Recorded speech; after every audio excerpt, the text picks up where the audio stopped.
So once again, self-development, I liken to construction. If you go to build a dog house, that takes a little bit of time, a little bit of money. Building a house takes much more time, much more money.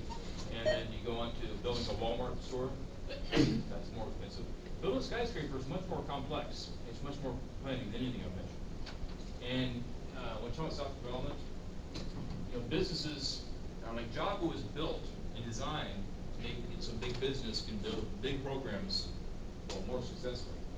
And I'm talking about you have millions of lines of code, you have hundreds of people, man hours, as I say, devoted to it, if not thousands. But you have, groups of people working on this thing, and they have to work together, and ideally simultaneously. So you don't have one person working one part, and the next team can't do anything to that team's done. That's inefficient. You want to have multiple teams working simultaneously, but they have to work on the same project. And so that's kind of the point of the job. And so what I'm saying here, let me show you. First of all, there's a thing called the waterfall model. This is kind of like the original model that's followed. And when I say followed, they strictly followed this as they did step one, and they didn't do step two, that was step one. And they never looked back, basically. And so they strictly followed this, finishing one step before they finish the next, start the next step. That turned out to not be a good idea. You need to do the analysis first. When I say analysis, the idea is, you're the programmer, or your team is the programmers, and they're trying to write a program for some customer. Your customer, quote unquote, could be a whole other business. Maybe that's your firm's job, is to make programs for other businesses. But it could also be like, the people in charge of your company. Someone in your company needs a program to do something, so they're your customer. So whoever, usually it's a business person that's writing, says what they want, and the program is trying to figure out what they want. And you have to understand, those two people don't think the same way. They don't know the same things. Like in other words, the business person may not realize even what's possible. They may ask for the moon. They may ask for something you can't deliver as a programmer. And so you have to have that kind of conversation. Or they don't think to ask for things that they should have. And so I'm saying that whole process of figuring out what you want, or the customer wants, it can be a time-consuming process, depending on the size of the project. And then once you've done that, you start designing your program. Basically, we'll talk about this, but with object-oriented programming, you decide what classes you're going to have. If it's something like a bank, you need your basic accounts, down to accounts, and then more stuff to kind of get the program all fit together. At a lower level, anything you want to do, you figure out what method you're going to have. And if you want to have a method, you also have to figure out which class it belongs in. That's part of the design phase. And the implementation is where you actually write code.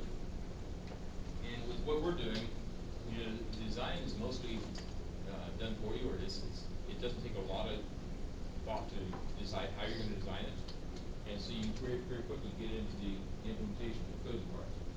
On a huge project, akin to a skyscraper, you're going to spend a lot of time and money deciding how it should be built. And you'll have those blueprints vetted by someone else and checked to make sure it's going to be up to code. But, you don't want to build something that turns out to have to be fixed later, right? And so, here, and I'm going to give you the PowerPoint. One thing I want to talk about is this whole idea of spending time early on to get everything set up right in the first place. This is a little bit different. It has the requirements phase, but then the design phase is broken into two parts. And then there's the implementation phase there. And just imagine you're building a skyscraper, and in the requirements phase, you got the number of elevators required wrong. And that wasn't taught till the whole thing's built. Well, how do you fix that? I don't know that you can. But if you wanted to, it would be, hugely expensive. And so obviously the point is, you want to not make mistakes, but mistakes will happen. You want to be catching mistakes as soon as possible. And so if you make a mistake in the requirements phase, you can catch it in the architecture phase, which means, after you kind of lay things out, maybe have a conversation with someone, the customer, and say, okay, this is our overall plan. You seem to cover, what you wanted. And hopefully they'll catch us. None of you left out an elevator here. And so, like I said, it's the whole process is more recursive now, where as you're doing the next stage, you're looking at the previous stage. See, there's something you didn't think about before, there's something you needed clarification, that kind of thing. Now, one more thing, well, two more things. As far as design, there's two basic approaches, bottom up versus top down. Bottom up is appropriate for small projects. You basically start running your code and you start implementing the methods one after another and tie them together. And usually have, a class or two. And it's fine. It's quick and it's effective. But for a big project, you already want to do top down. And the basic idea is you lay out your classes, and you decide what's going to go in each class, what methods are going to be there. And of course, you have constructors and variables and basics, but any other methods, you decide where it goes. And then you do the work and say, okay, you work in this class, I'll work in this class. And as long as you decided on your method names, your method signatures, then one person can work in their class, and at the beginning, they create a method, and it's supposed to return it, say return 0, and get it all laid out. And then the other person you say, okay, I've got it set up, you can call this method now. It's not done yet, but they can write code to call it. And so you can have people working simultaneously with a top-down design like that. And so you have, like I said, what are called method stubs when you do a top-down design. Just one more thing I want to mention today is a big deal these days is do what's called test-driven development. And so you can't actually test your code until you've written your code, obviously. But what people will do is after they figure out their design, they'll write a test for that design. And they'll write a test and say, okay, this method I'm going to write should do this. For this input, it should produce this output. They'll set up all their tests first. And then they'll actually write the code afterwards. And then after they've written the code, they'll test it with the test they wrote. The whole point is you're much more likely to have it all designed correctly. Be very clear about what you're doing with test-driven development.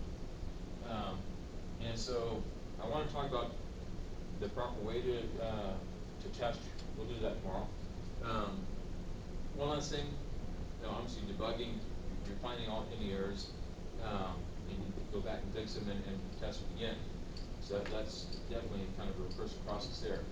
The maintenance phase, that can last decades. I mean, literally, there are programs in use in business today that are written in COBOL, which is a business language from the 60s. And they're still running because it took them a lot of money, millions of dollars, to make that program in the first place. And so at this point, they're in maintenance mode, and just maybe have to update it here and there, but it can just persist. And so that can last a long time, obviously, is what I'm saying. Stop there.